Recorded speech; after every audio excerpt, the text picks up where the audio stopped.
Iran যুদ্ধ বন্ধে মধ্যস্থতার চেষ্টা করবে তুরস্ক। সেই লক্ষ্যে মধ্যপ্রাচ্যের বিভিন্ন দেশে সফর শুরু করেছেন তুর্কি পররাষ্ট্রমন্ত্রী হাকান ফিদান।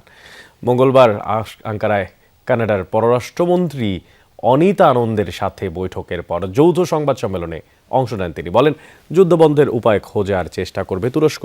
রেইনবো অলরাউন্ডার এক্সটেরিয়র পে বাড়ির বাহিরের দেয়ালের সুরক্ষা নিয়ে থাকুন নিশ্চিন্ত, সাথে পাচ্ছেন 10 বছরের ওয়ারেন্টি। কিভাবে দীর্ঘস্থায়ী শান্তি নিশ্চিত করা যায় সে বিষয়ে আঙ্কারার মতামত তুলে ধরবেন মধ্যপ্রাচ্যের দেশগুলোর কাছে। যারা হরমুজ প্রণালীতে অবরোধের প্রভাব পর্যবেক্ষণ করছে তুরস্ক, চলমান পরিস্থিতিতে দেশটির জ্বালানি বাজারও ক্ষতিগ্রস্ত।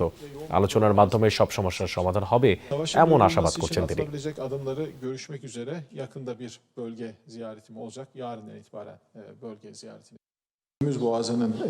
যুদ্ধবন্ধের উপায় নিয়ে আলোচনায় শিগগিরই আঞ্চলিক সফরে বের হব।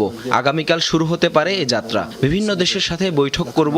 প্রেসিডেন্টের বার্তা পৌঁছে দেওয়ার পাশাপাশি তুরস্কের মূল্যায়ন এবং দীর্ঘমেয়াদী শান্তি অর্জনের প্রস্তাব তুলে ধরব।